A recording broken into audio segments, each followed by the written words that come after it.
I was 22 the first time my father publicly humiliated me for my job. My name's Caleb, and at the time, I was working as a janitor at an office building downtown. Not exactly the dream job, but it was honest work. I took pride in it, too. I liked the quiet of the early mornings, the predictability of the routines, and the simple satisfaction of leaving things cleaner than I found them. I wasn't lazy. I wasn't directionless. I was saving money, slowly, methodically, and planning for something bigger, something no one in my family cared to ask about. But to my father, that job was the punchline to every joke, the mark of failure. My older brother, Mason, was already working at some financial firm by then, wearing suits and flashing his company credit card like it was a badge of honor. My sister, Leah, had married into money and spent her time curating a picture-perfect life on social media. They were the golden children, shiny, spotless, exactly the kind of people my dad liked to toast in front of company.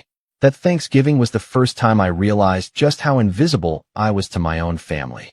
It was the usual big, extended gathering at my parents' house. Turkey roasting, kids screaming, wine flowing, and adults laughing louder than necessary. I'd shown up with a homemade pie and a six-pack, like I always did. And as usual, no one really acknowledged me beyond a distracted, "Hey, Caleb." Dinner was loud and chaotic, the way it always was, with my dad holding court at the head of the table like he was some kind of emperor. He'd always liked having an audience. And of course, he loved his little speeches. Every holiday, he'd raise his glass and toast to something. Family, health, the good old days. But this time, he went off script. To the kids who made something of themselves, he said, grinning at Mason and Leah. To hard work that actually leads somewhere. And to never ending up cleaning toilets for a living. I remember the pause after he said it. The way everyone chuckled nervously, glanced at me, then quickly looked away. Mason smirked and clinked his glass with Dad's. Leah pretended not to hear, but her husband let out a snort and muttered something under his breath. I didn't say anything. I didn't even finish my food. I stood up, quietly, left the pie on the counter, and walked out the front door. Nobody followed me. Nobody called. Not that night. Not the next day. That moment stuck with me like a shard of glass buried too deep to pull out. It wasn't just what he said, it was the way he said it. Like I was a disappointment he had to laugh off to make himself feel better. Like my life, my choices, my path were just garbage to be swept under the rug. But what they didn't know, what they never bothered to ask, was that the janitor job was never supposed to be the whole story. I had been working nights while taking online business courses. I was learning everything I could about commercial real estate, maintenance, building codes, contracts, zoning laws. Every paycheck I earned from scrubbing toilets and mopping floors went into a savings account that I treated like sacred ground. I had a goal, a timeline, a vision. I wasn't going to be a janitor forever. I just didn't feel the need to broadcast it. Over the years, I showed up to fewer and fewer family gatherings. The invites started feeling more like formalities anyway, mass texts with no warmth behind them. And I didn't mind. I was busy building something real. I bought my first small office building at 26. It was a rundown property near the industrial edge of town. Leaky pipes, outdated wiring, the whole 9 yards. But I fixed it. I managed to clean up myself.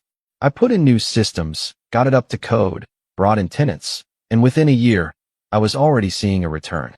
It wasn't glamorous, but it was mine. By the time I was 30, I owned 3 buildings and had just started my own property management company. I had a team, contractors I trusted, a lawyer on retainer, and a portfolio that was growing faster than I'd ever imagined. I still dressed simply. I didn't post about it. I wasn't trying to prove anything. But I never forgot that Thanksgiving toast. Not once. It wasn't until a couple years later that I saw him again in person. Not at a family event. Not at another holiday dinner. But sitting outside my office building. In the rain. In a wrinkled shirt. Holding a manila folder in his lap, like it contained the last scraps of his dignity. At first, I didn't recognize him. He'd aged badly. His hair was thinner, his posture hunched. The man who used to fill a room with his voice now looked small. He didn't see me approach, just kept staring at the glass doors like he was unsure if he should even go in. When he finally did look up, our eyes met. And the look on his face?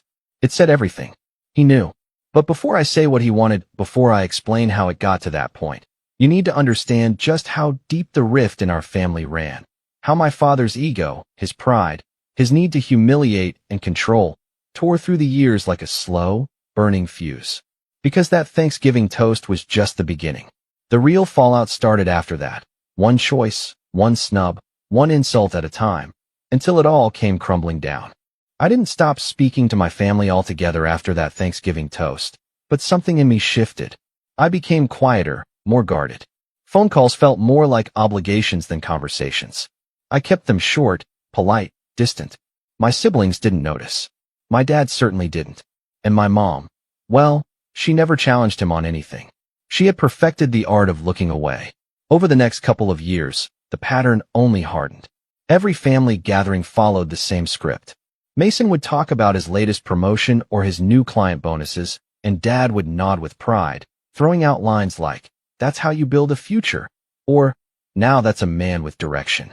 Leah would flash photos of her kids in private school uniforms, her husband chiming in with stories about ski trips and backyard renovations. They'd all talk over each other like they were auditioning for the spotlight. And me? I'd just sit there, sipping water, answering direct questions with as few words as possible, waiting for an excuse to leave. The real breaking point didn't come all at once. It started with little things, tiny, cutting remarks Dad couldn't help but throw my way. "Still mopping floors, Caleb? You know, if you'd followed Mason's lead, you'd have a corner office by now. Don't worry, we all bloom in our own way. Some just take longer." He never asked what I was doing with my time. Never asked how my buildings were doing, or how my tenants were, or how I'd gone from one property to 3. And I never told him. It wasn't out of pride, it was out of exhaustion. Why share with people who only hear what they want to? Mom would try to smooth things over with tight smiles and weak chuckles, offering me extra pie or asking if I needed leftovers, as if that somehow made up for being treated like the family footnote. I might have let it all slide forever, honestly. I'd been conditioned since I was a teenager to just take the jabs, nod, and swallow my anger. But then came Leah's birthday dinner. She was turning 35, and her husband rented out a private dining room at one of those restaurants with more adjectives than ingredients on the menu. Everyone was dressed to impress. Leah in a gold wrap dress, Mason in a navy suit. Even Mom and Dad looked polished, like they were prepping for a photo shoot. I wore a clean button-down and slacks. Nothing flashy, just enough to look respectable. I wasn't interested in pretending. I wasn't there to perform. I had barely sat down when Dad gave me the once-over and smirked. "Didn't have time to change after work?" he asked, loud enough for the whole table to hear. I smiled tightly. "I don't mop floors anymore, Dad." Mason laughed into his wine. "What? You got promoted to head custodian." I ignored it. I didn't want to give them the satisfaction. But Leah was always sharper than she let on. "So what do you actually do, Caleb?" she asked sweetly, cutting her steak with surgical precision. "You're always so mysterious. You come and go, never post anything, don't show up to half the family stuff." I shrugged. "I've been busy." "Doing what?" Mason pressed. "I mean, it's fine if you're just keeping it simple. Not everyone wants the stress of a real career." And that's when Dad chimed in again, this time lifting his glass. "To Caleb," he said, the smirk returning. The most consistent one in the family. Still grounded. Still humble. Still underemployed. Everyone laughed. Even Mom, though she looked uncomfortable. It was like they couldn't help themselves. Like bullying me had become tradition. I stood up. Not dramatically. Just calmly.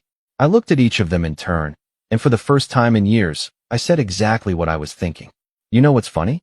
You all talk so much, but none of you ever ask questions you actually want answers to." That shut them up. For a moment, at least. "I own 3 commercial properties," I continued. "I manage them myself. I built a company from the ground up with no loans, no help, and no handouts. I didn't tell you because I didn't need your approval. And I sure as hell didn't want your advice." I left my napkin on the table and walked out before anyone could speak. No yelling. No dramatics. Just quiet, clean detachment. For a week, I didn't hear from any of them. Then I got a text from Mom. "Maybe don't cause scenes at your sister's dinner." It was supposed to be a celebration. That was all she said. No apology. No acknowledgement. Just another slap wrapped in fake concern.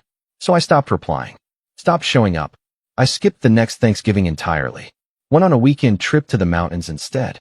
Snow, silence, peace. It was the first holiday I actually enjoyed in years. But the silence from my family didn't last. 6 months later, Mason called me out of the blue. "Hey," he said, sounding unusually stiff. "I was wondering if you could meet for lunch. Somewhere quiet." I was suspicious immediately. Mason never wanted anything that didn't benefit him. "What's going on?" I asked. "It's about Dad," he said. He didn't want me to say anything, but he got let go. Company restructuring. He's having trouble finding new work. I blinked. That man had been bragging about his job security since I was a kid. "So," I said, "he's struggling, man. Mom's worried. He's not talking to anyone. Just sits around the house all day. He's applied to places, but no bites. It's been months." I could hear the hesitation in Mason's voice, the careful way he was building up to something. "He saw your name on a building downtown," he finally said. "One of your tenants mentioned you in passing." He was surprised. "And then he asked me if I thought you were hiring." I said nothing. "Look," Mason said, "I'm not saying you owe him anything, but maybe just talk to him. Even if it's not a job, maybe a reference or something. He's proud, okay? But he's scared too. I've never seen him like this." I agreed to meet. Not because I felt obligated, but because I wanted to look the man in the eye and see if he'd say it, to see if he could swallow even a fraction of his pride. That's how we ended up back at the start of this story. My father, sitting outside my office building, in the rain, holding a folder full of resumes for jobs he never thought he'd need. But before I tell you what happened when I let him in, what he said, and how I responded, you need to know what came before that. Because right after I walked out of Leah's birthday dinner, the real betrayal hadn't even happened yet. That came 2 weeks later, when I got a call from my property manager about a maintenance issue at my newest building, an issue that didn't make sense. A leaky pipe, a busted lock, a broken HVAC unit, all in 1 week. Things that had just been inspected, things that shouldn't have failed. And then a call from my bank, asking if I'd authorized a series of refund requests and canceled payments from one of my business accounts.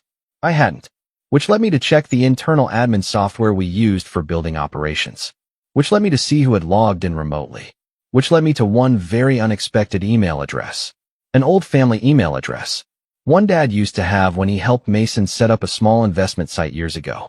Somehow, some way, he had gotten into my business systems, accessed enough to sabotage the operations. And when I traced the IP, there was no mistake. It came from my parents' house. And that's when the story really changed. I didn't sleep the night I confirmed the sabotage came from my parents' house. I just sat there in the dark, staring at my laptop, the pale glow of the screen painting the walls with a cold, sterile light. The email address, the IP trace, the system logs, it was all right there. My father had not only disrespected me for years, not only belittled every choice I'd made, but now he'd actively tried to ruin what I built. At first, I didn't want to believe it. I went back and forth with myself. Maybe it was a mistake. Maybe it was Mason. Maybe the IP was spoofed. Maybe someone else used the network. I was grasping at anything that would let me avoid the truth. But deep down, I knew. It made too much sense. The timing, the precision, the way everything had hit at once, like dominoes falling. My father didn't understand much about modern systems, but he wasn't dumb. He was a man who'd once managed an entire department, ran audits, handled accounts. He knew how to mess with logistics. He'd just never used that knowledge against me before. Until now. I tried to confront it rationally. I took screenshots. I documented the timestamps. I pulled security camera footage from the offices to show who hadn't been there when the maintenance requests were logged or accounts accessed. I built a quiet case, not for a lawsuit, at least not yet, but for myself, to confirm that I wasn't imagining things, that the betrayal was real. But even knowing the facts didn't make it hurt less. I was hollow for weeks, went through the motions, nodded through meetings, signed papers without reading them twice. My assistant, Lila, noticed first. She kept asking if I was okay, offering to take things off my plate, but I just told her I was tired. She didn't press. She was good like that. Knew how to give space without leaving me alone. The real blow didn't come from the sabotage itself. It came when I finally drove to my parents' house and walked in unannounced. Mom was in the kitchen, frosting cupcakes, like it was any other Tuesday. She blinked at me, surprised, but smiled. "Caleb, sweetie, you didn't say you were stopping by. Want coffee?" "Where's Dad?" I asked flatly. Her smile faded. He's in the garage." "What?" I didn't answer. I just walked past her, through the living room, past the old pictures of Mason's graduation and Leah's wedding, There were no pictures of me on the walls. When I opened the garage door, he was sitting at the workbench, sorting through a box of old tools like he was waiting for someone to need him. He looked up, startled, and his face stiffened. "Didn't expect to see you here," he said. I held up the folder I'd brought with me. Inside were the printouts of the logs, the traces, the screenshots. I handed them to him in silence. He took one look and scoffed. "You came all the way here for this?" he asked. I waited. He set the papers down on the bench, like they bored him. "So what if I looked into your little business? Thought maybe if you were serious about growing, you could use some structure. Your systems are a mess, Caleb. You're running it like a janitor." My mouth went dry. "You accessed my accounts. You triggered false work orders. You tried to tank client confidence." He shrugged. "I was testing your setup. You're the one who's always so sensitive." I stared at him, disbelief flooding every cell in my body. "You really think this is your version of help? I think you've spent too long thinking small. I thought if you saw where the cracks were, you'd wake up and finally let someone with experience help you run things." I laughed, not because it was funny, but because it was so insane, so self-righteous. That laughter was the only thing between me and screaming. "You didn't help. You sabotaged. You humiliated me in front of the family. And now you break into my systems, and you call it help. I built a career from scratch, Caleb," he snapped. "I know how to run an operation. You just lucked into some property and suddenly think you're a mogul." "Lucked into?" I whispered. He stood up, towering over the bench now, his eyes flashing. "You're not special, son. You're just bitter because your brother passed you by. You always have been." I didn't respond. I didn't argue. I just turned around, walked out of the house, got in my car, and drove away. That was the last time I spoke to my father face-to-face for almost 2 years. I wish I could say I bounced back quickly, that I channeled my rage into fuel and built an empire. But that's not what happened. For the first time since I was 17, I seriously considered quitting, selling the buildings, walking away, finding something quieter, smaller, something that wouldn't make me a target in my own family, something that wouldn't make me question every choice I'd ever made.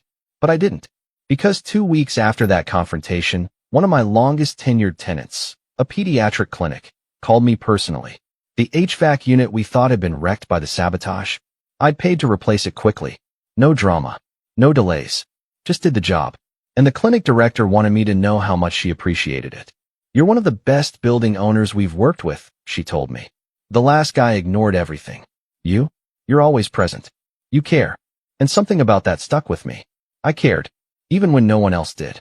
Even when my family mocked me, ignored me, tried to tear me down, I cared. About my work, about my tenants, about the spaces I was building and maintaining. That meant something. I poured myself into the business. Not with anger, with intention. I upgraded security systems, hired an IT consultant to review every vulnerability. I rebuilt the backend with layered permissions and two-factor authentication, updated the tenant portal, and created new SOPs for maintenance teams. I cleaned house, top to bottom. Then I expanded, bought a 4th property, then a 5th, opened a co-working space in an abandoned mid-rise, hired a small team of local contractors full-time, gave them benefits, holiday pay, and real respect, something most landlords never even considered. I didn't just want to grow. I wanted to build something that didn't rely on smoke and mirrors. Something real. I started mentoring a few young people too, mostly folks like me, who worked night shifts and saved pennies, trying to figure out how to climb. I didn't broadcast it, but I made space for them, answered emails, took calls, showed them what I'd learned the hard way. And slowly, quietly, the weight started to lift. I stopped checking my family's social media, stopped comparing my milestones to Mason's vacations or Leah's curated perfect life. I unfollowed them, muted the group chats, and carved out a life that made sense to me.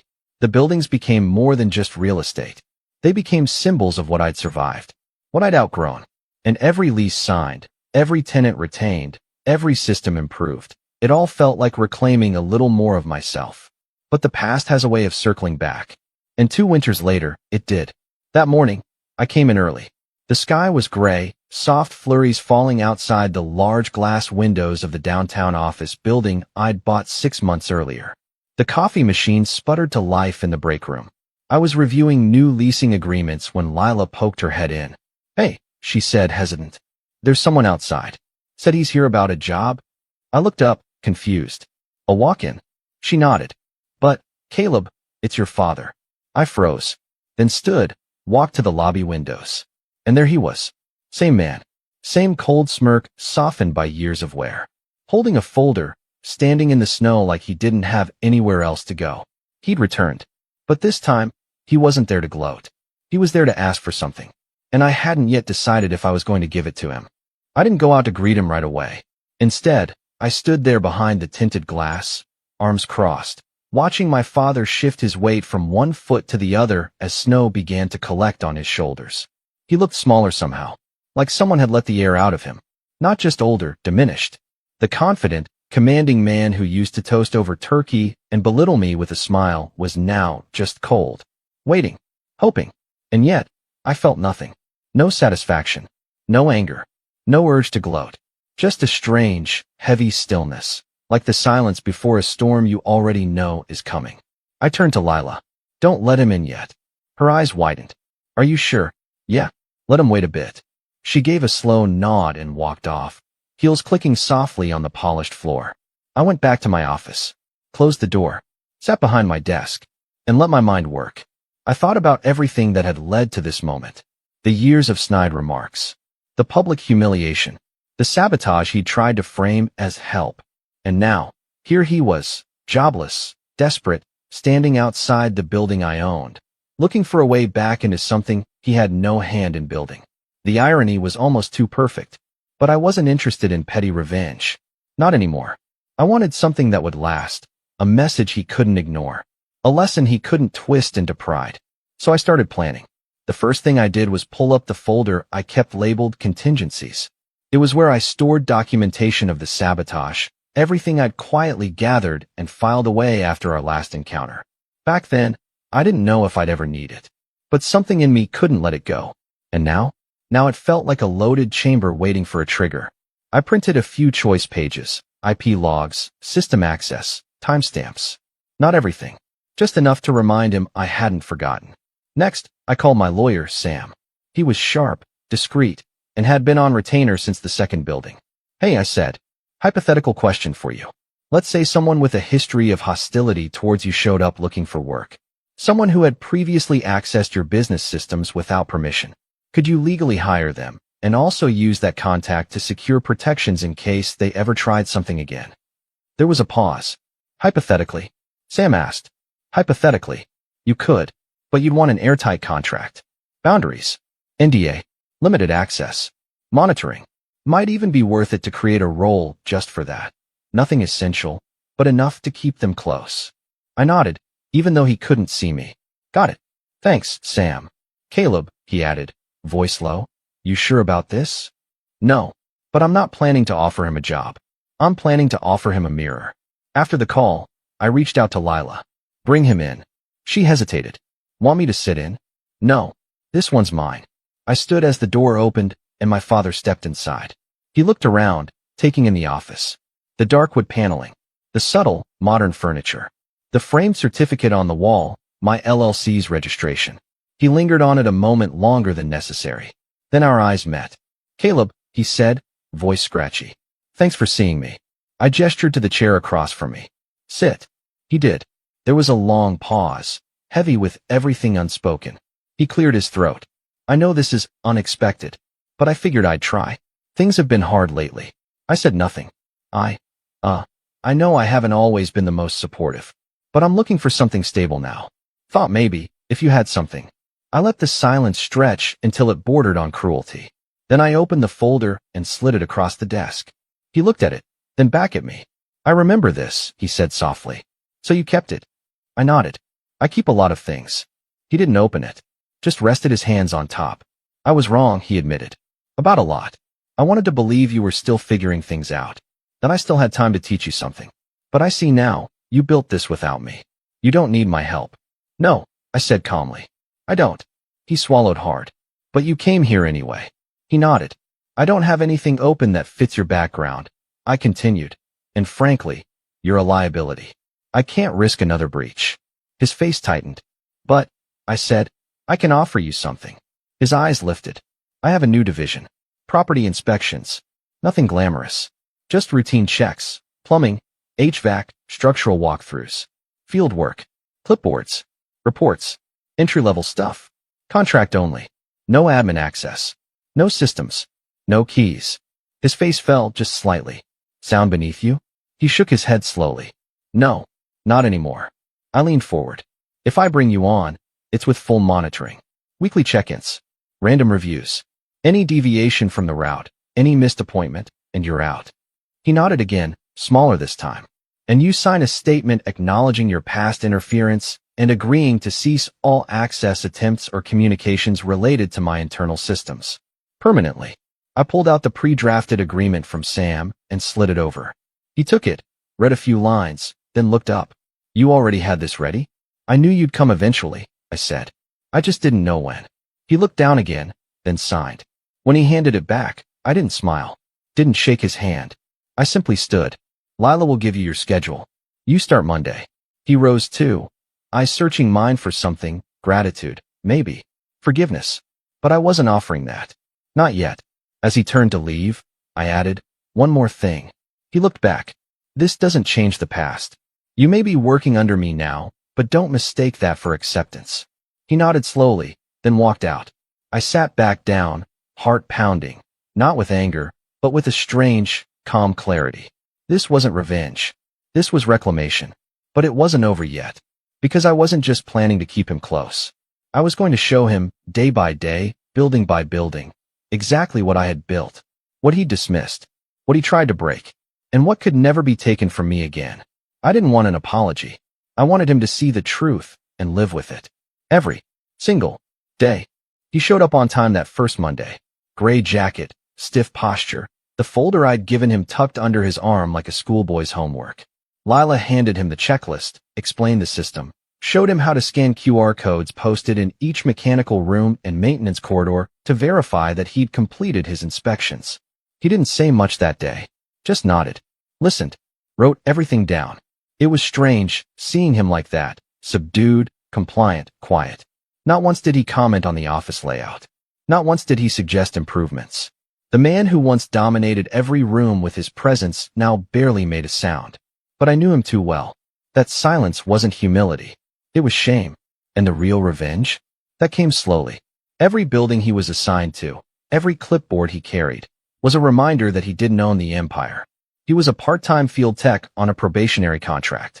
He was no longer the voice at the head of the table. He was the man who reported to his son. The man who once made a Thanksgiving toast mocking janitors was now, by every stretch of the imagination, doing janitor-level work, and under strict surveillance at that. The system I put in place didn't leave room for excuses. Every entry point had a camera. Every QR scan recorded a timestamp. Every tenant could leave feedback. And I made sure his schedule included the very building he once drove past and mocked me for, that dump downtown, he used to call it. The one I had flipped into a co-working hub now full of freelancers, startups, and 2 local newsrooms. A building where, once a week, he now had to check the boiler room, wipe dust off the ceiling grates, and log airflow reports. I never humiliated him in public. I never raised my voice. I didn't have to. I let the silence speak. I let routine be the punishment, the new normal. But the real fallout, the one that cracked his pride into pieces, came from the rest of the family. Because I didn't just stop at hiring him. I updated my will. I made a donation to the private school Leah's kids attended, under my company's name. And I offered Mason's firm a property management contract for one of my satellite buildings on the outskirts of town. When the paperwork came in, he read the owner's name and called me immediately. Wait, you own this place? He asked. Since last quarter, I replied. He paused. Why offer me the contract? Because I believe in giving people opportunities, I said, with a calm he couldn't argue with. You're trying to make a point. No, I said. You made the point for me years ago. I'm just letting it echo. He didn't respond after that. But over the next few months, word spread, quietly, subtly. The family group chats got quieter. The holidays became more awkward. Nobody toasted anything anymore. And at the next Thanksgiving, for the first time in over a decade, I hosted dinner. Not because I missed the noise, or the rituals, or the empty compliments, but because I wanted to change the story. The table was long, set with dark green napkins and gold-accented plates. Lila helped organize the caterer. A few of my close friends came, along with their families. Mason showed up alone. His wife had a thing. Leah came late, dragging her husband and kids, eyeing the place like she was casing it for comparison. Dad arrived last. He didn't knock. He just stood outside until someone opened the door. When he walked in, I noticed something had changed. Not in his face, not in his voice, but in the way he didn't look at anything. Not the chandelier, not the art, not the velvet curtains. It was like he'd trained himself to avoid measuring, avoid reacting, avoid being seen seeing. I let the room settle before I stood at the head of the table. Everyone turned to me, and I raised my glass. To old roles, I said. The ones we outgrow. A few chuckled. Some looked uncomfortable. Dad said nothing. I continued. To new beginnings. Earned, not handed. Leah looked down at her plate. Mason cleared his throat. To the people who build quietly, I added. To the ones who were underestimated. Dismissed. Ignored. Now the silence was thick. And to the ones who learn, sometimes too late, who the real builders were all along. I clinked my glass gently against the one in front of me, then took a sip. Nobody said a word. After dinner, while the others made polite conversation or hovered around the dessert table, Dad stepped out onto the back patio. I followed. He didn't look at me. I don't know what you want from me, he said quietly. I come to work. I don't complain. I stay out of your way. I don't want anything, I replied. Not from you. He looked down at his hands. They were shaking slightly. I'd never seen them do that before. I'm sorry, he said. Not loud. Not rehearsed. Not even fully formed. But it was real. And I nodded. Okay. We stood there for a while, just breathing in the cold air. He didn't ask for more. I didn't offer. But when he came to work that Monday, he was 15 minutes early. And he stayed late. Months passed. Then a year. His contract ended, but I extended it. Slightly better pay, same role. He never asked for more. Never overstepped. Something in him had settled. Not submission exactly. Just reality. And over time, the tension eased. We never became close. Never had long father-son talks or played catch-up. But one day, I saw him pause in the lobby of one of my buildings, look up at the company logo on the wall, and nod to himself. It was barely a gesture, but it was enough. He knew. And the final piece of revenge was that I no longer needed it. The power he held over me for decades, his approval, his recognition, his validation, was gone. I had taken it back. Not by force, but by becoming undeniable. My revenge wasn't in making him suffer. It was in making him see. And he did. Every single day. Until the end. And the last words he ever spoke to me were these. You built something I couldn't even imagine.